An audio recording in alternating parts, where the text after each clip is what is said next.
Alright, here's hoping I'm filming this correctly, otherwise I'm fucked. Here's hoping. Hi everyone, and welcome back to my channel. This is Icarus, and today I am putting off Whipping Girl again. It's going to come out on Friday, but I'm putting it off again because it got brought to my attention that Sam Collins, another trans mask YouTuber, reacted to this thing from Jubilee called Trans versus Conservative Men, Is Masculinity Disappearing in America? And I decided I wanted to take a look at it myself. I thought I was going to do a live reaction. It's 45 minutes, and I put it on 2 times speed, so we'll see how much of this makes the final cut. And if you're wondering why my hair is wet, I just got done working upstairs, so I took a shower. Whatever, it's 5 p.m., who cares? So, without further ado, let's get started and see what's going on. And I should mention, I've seen a couple of Jubilee's Middle Ground episodes before, and I never really liked any of them because they are very, the people who are more left leaning or LGBT, not white, not straight, etc., they always end up being really super nice to the people that are basically saying they don't deserve to have rights. So, I'm not looking forward to this.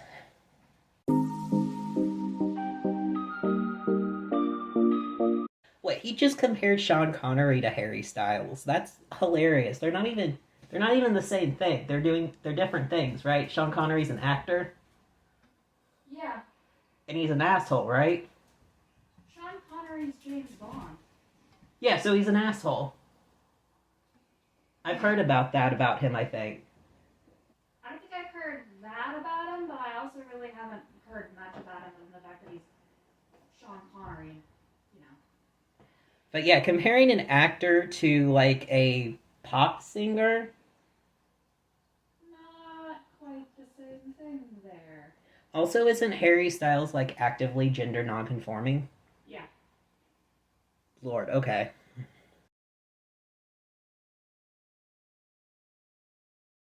And he's talking about testosterone levels. People realize that high testosterone levels isn't the end all be all of men. There are women with very high androgen levels.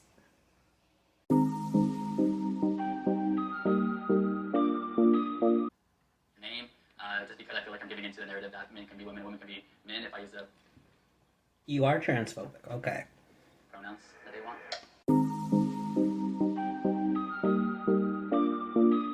Alright, that's. I gotta applaud them because I've gone through the first 6 minutes so far. They have like little time stops. And unlike the other Jubilee videos, these guys are actually getting in it. And I am very appreciative of, for once, having the minority stand up and say, "You're full of bullshit," but in nicer words. Um, so what I just went through is the first question of, is masculinity under attack? And if you agree with that, come up. So 3 of the 4 conservative men came up and they talked about how masculinity is about you being stoic, how it's Sean Connery, how it's having beards and muscles, and testosterone is lowering, which is hilarious because then the dude that didn't stand up came up and he's like balding. And if you didn't know this, high androgen levels is associated with balding. I learned about this from H Bomber Guy. One of the guys, Gilbert, I don't remember the rest of their names. I remember Gilbert. He's like, I have a trans man as a friend, but I don't really use their pronouns. I say my friend or the name. I don't really use his pronouns because if I say them, then I am giving into the narrative that women can be men and men can be women. So he's playing the I have a trans friend, but he's also 100% being transphobic.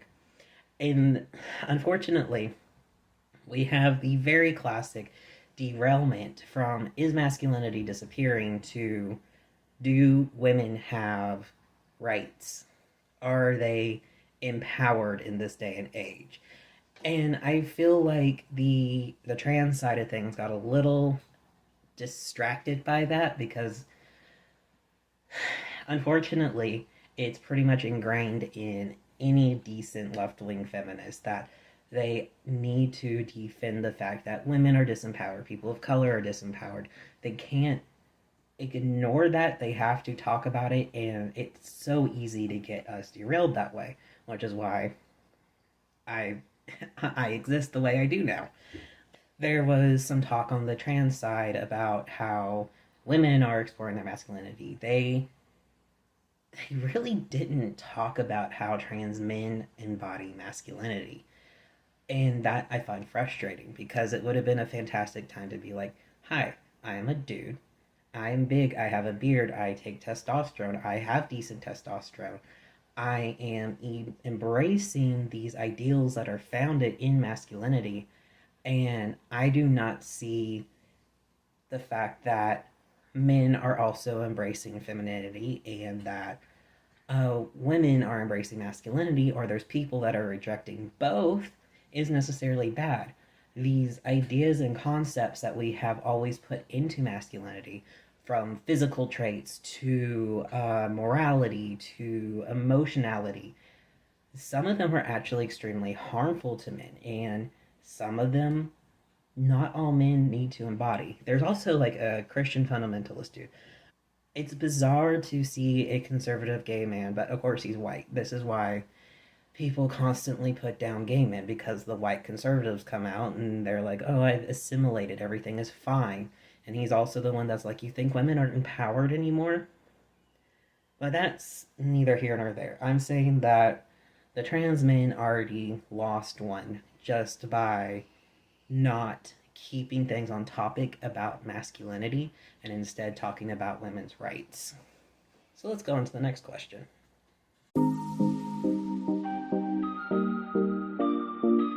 Okay, there's this gay conservative dude. He's 24. I don't know what order I'm going to be publishing this in because it's insane. But he is talking about, he's asking, hey, is the other side okay? Are you happy? Because the people that are trying to fundamentally change society and change the rules, and he is a white gay man. He was not able to get married until 2016. How old were you in 2016? He was 18.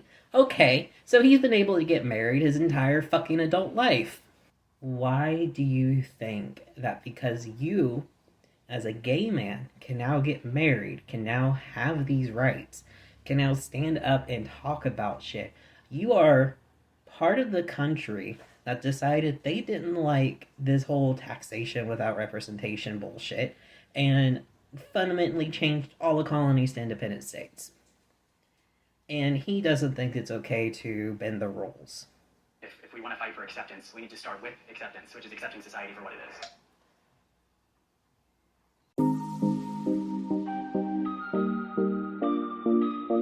It's okay to suffer in silence, Briar. Oh, good. I'm valid. You're a fucking waffle.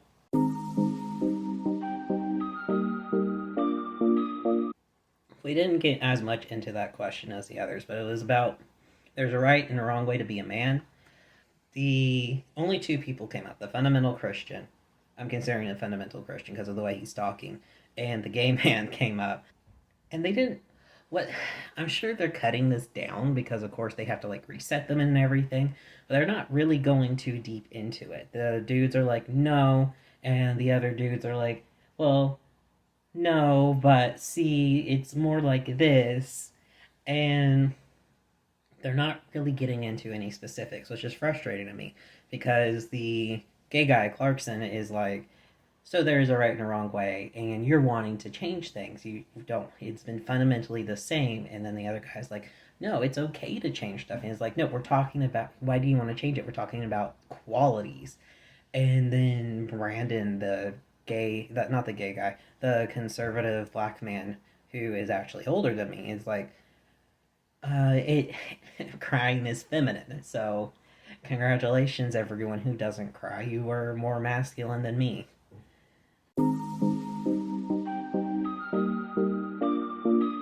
The conversation, because 3 of the 4 trans men stepped up, and none of the cis men, whatever.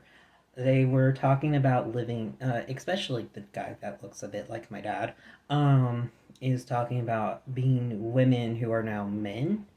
which is interesting conversation. He looks older. He's a father, apparently. Very curious about what his actual age is because he doesn't. He.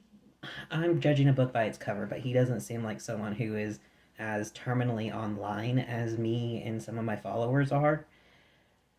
But it's just interesting conversational tells of where someone might have been mentally and ideologically when they started transitioning. It's also important to note here that all of the trans men are actually very passing. Could be incredibly stealth if they wanted to. I don't know if they're stealth in their day to day life or not, but it's interesting that Jubilee chose to have 4 trans men who pass, who do not, who have the opportunity to pass. So when they're talking about male privilege, it's a very different conversation from if I'm talking about male privilege with my big ass boobs and all of that shit hanging out because I don't fucking pass. So I don't have the privilege that they're afforded. Very curious how the conservative men are going to talk about it though, because none of them came up, but all of them are conservative. So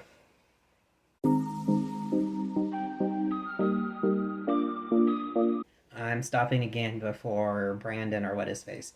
The dude that just talked, the black trans guy, his name is Lucky. He was actually talking about something that gets brought up a lot in the transandrophobia circles because people are talking about how transandrophobia is not a thing, it's just transphobia. All trans men have no privilege, and it does stop at being seen as a man when you are a black man or you are a person of color typically because you are seen as a danger. The people will cross the street the moment that they see you're a black man versus me. They aren't going to fucking pay me any attention because I'm a fucking mess. However, Brandon, our fundamental Christian dude, is about to speak. I want his fucking beard.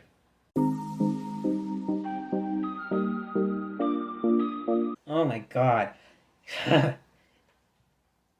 And the way that you define masculinity is trapping you and other men into this. Oh my god. Briar, I hate this man.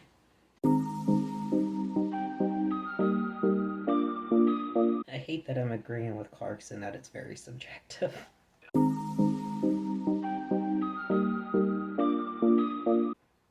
Okay.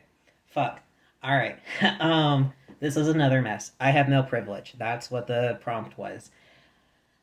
I mentioned before that 3 of the trans men came up. The black guy did not. His name is Lucky. I love him so much. He came up and talked about how his privilege as a dude looks completely different because he is now seen first and foremost as a black man. Then Brandon, our black conservative dude, the fundamentalist Christian ex-LEO, comes up and is like, hey, by the way, I think you look like a chick. I hate him. I hate the fact that out of that entire discussion, which immediately again just derailed because no one can keep on point, and I'm one of those people. Look at this video. Clarkson, the gay conservative man, mentioned that privilege is subjective. Then he went off on some bullshit, but he is actually correct for once in his young baby face life. Privilege is subjective. And the fact that the trans men are fighting so hard to say that they have privilege, the 3 lighter skinned guys, because I'm pretty sure it's like at least 1 white dude on each side, and then they try to get more minorities. Though on the conservative side, it is 2 white dudes for sure. I mean, it's Clarkson and Max, who is my age apparently.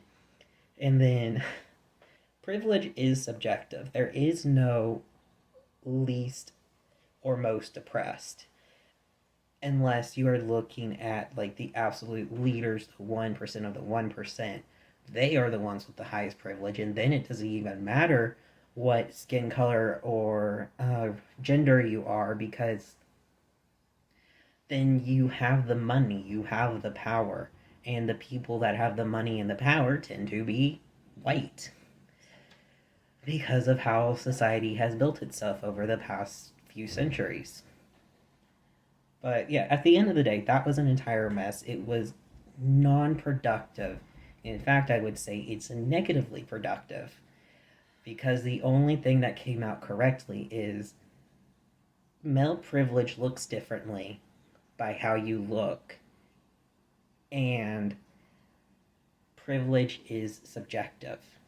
There is no defining you are the most oppressed, you are the least oppressed, and that's one of the reasons why I hate Serrano, and I hate TERFs, and I hate the trans inclusive TERFs.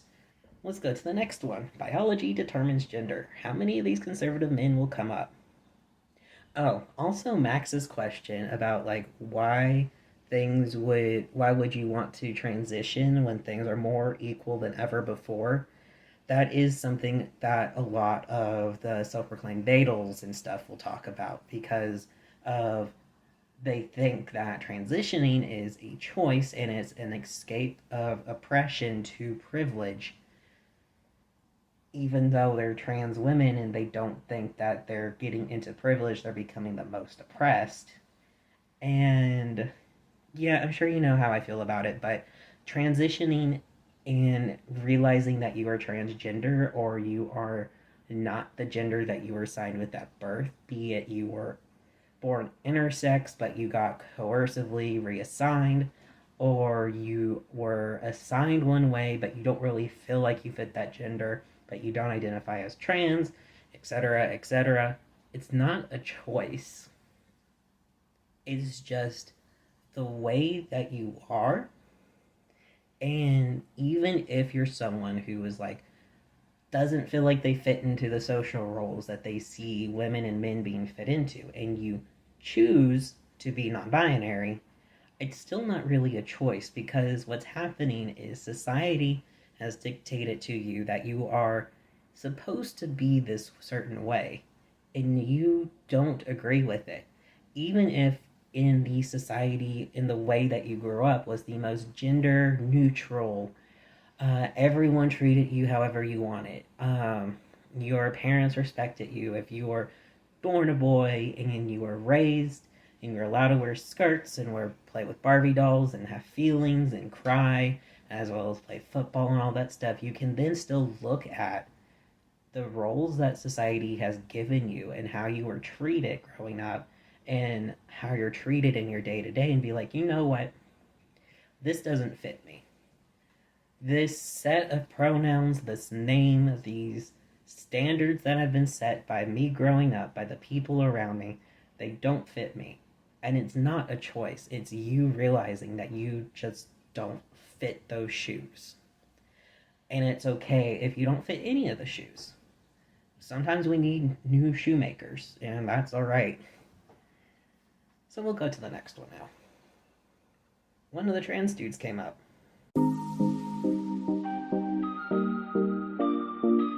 I was right. Buck has definitely grown up in a different age, and has a different definition from what transgender and transsexual means today.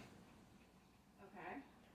Because he's 100% using this language of he is and was born a woman, and he was a woman at one point, and then he transitioned away from it.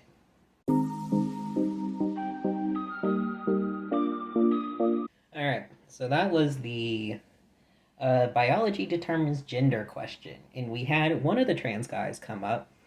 His name is Buck, and he is significantly older than me. He is from the Serrano generation, to make it simple. Because he even includes, I don't really consider myself transgender because of the new thoughts. I consider myself a transsexual.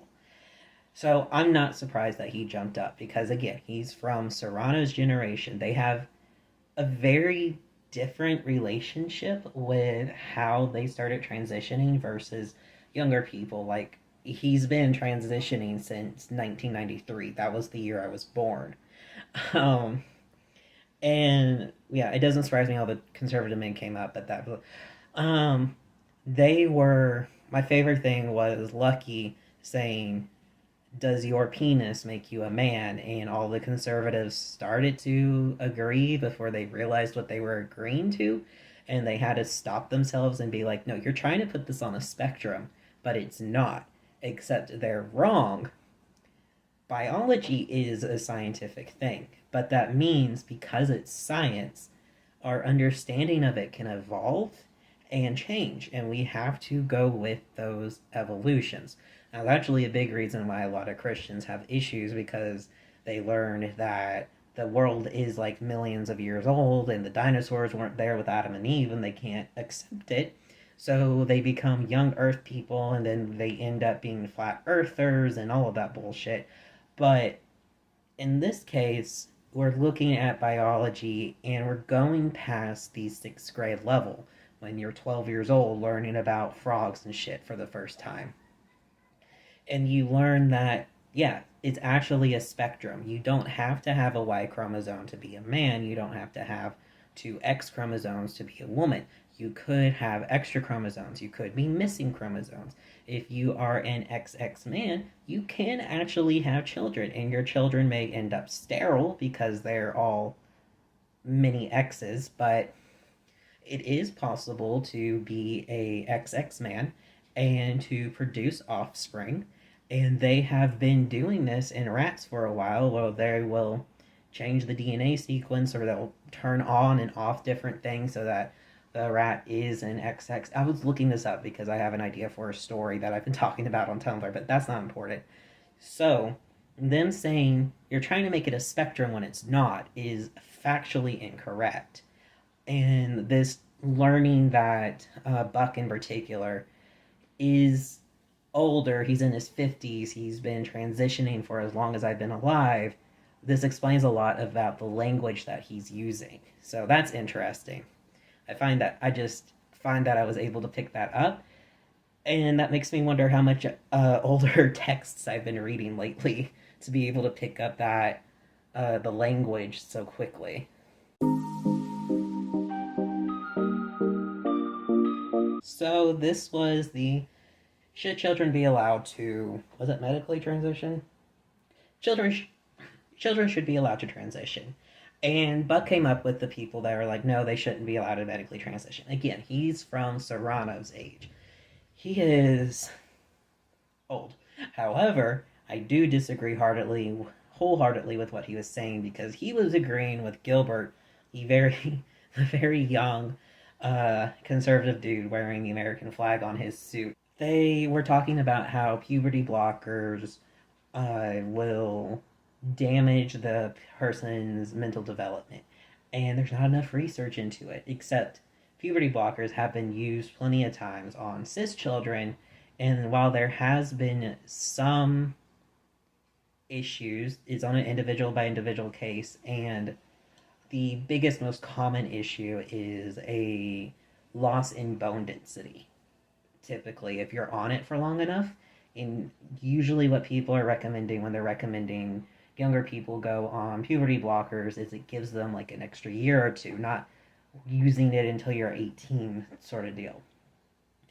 And they got a little bit off track because they were talking about suicidality in trans people. And Clarkson, the gay dude, was like, you should not get your validation from other people. You need to get it from within yourself. And someone was like, so you don't get validation from any of your peers or anything? And Clarkson's like, no, I get it from myself. And someone said bullshit, but it got bleeped, of course. Lucky came up. He's 41 apparently, and he was like, look, when you are 8, when you are 12 years old, your parents are your whole world. And if they're not accepting that what you're saying about yourself is on some level true, or you're not accepting them, it's going to really hurt them. It breaks them down. And I can't agree more with that sort of shit. So, but it immediately gets put down. And I wish there had been more of a time to discuss how the suicidality rate drops when you have someone within your support system supporting you, be it a parent, a teacher, some paternal or adult figure in your life that is in your corner. because they're like, no, you get it all from the outside. So even if you socially transition, you're still going to be made fun of and stuff. And it's like, you're fundamentally missing the point.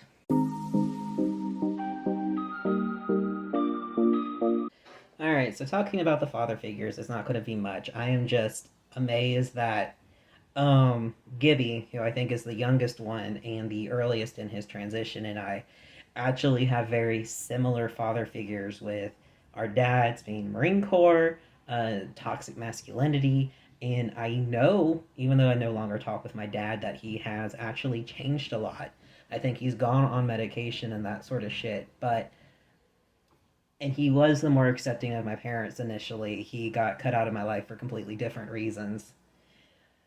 But I don't know. It's just interesting. Everyone else said that they had good father figures growing up, which good on them. And I'm glad that we're breaking that stereotype. I don't have as much to say except that Brandon continues to show that he is not as accepting as he thinks he is.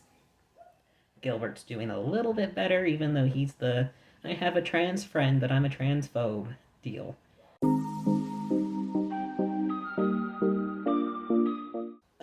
It's interesting to me that the last one they cut it short, and I don't know why, but not all of the men really talked. I feel like part of it may be because the super conservative Christian fundamentalist ex Leo had already talked about how crying is a feminine thing, and maybe he went off on another rant or whatever, but I don't know. I'm gonna watch Sam Collins things another day, and maybe I will make a video reacting to it, or I may just make a text post on my Tumblr about it. But it's interesting at the end of the day because unlike the other middle ground Jubilee videos I've watched, I noticed that here there is a lot more pushback against the conservative men. Not necessarily to the level that I would like to imagine I would do, but there was more pushback versus other videos I've watched where I'm pretty sure I watched a video about being gay, and the gay people on the one side would constantly acquiesce to the conservative side, which was very frustrating. And I am also glad that they included one perspective that's not necessarily, well, two perspectives actually that aren't necessarily like the others, with Buck being from Serrano's generation more or less, and so having him from a different generation with a different understanding of what being transgender and transsexual is, as well as Clarkson, the conservative gay man who um other things that are important to note. It's about as bad as you imagined it would be. Between the derailing to try and talk about topics that weren't actually related to trans men, the topics kept getting derailed to women and femininity instead of actually talking about men and masculinity and how that can be seen in different ways. There's the whole Brandon, the ex LEO, was talking about if his son came out as gay, he'd have a hard time accepting it, even though he thinks he's friends with everyone.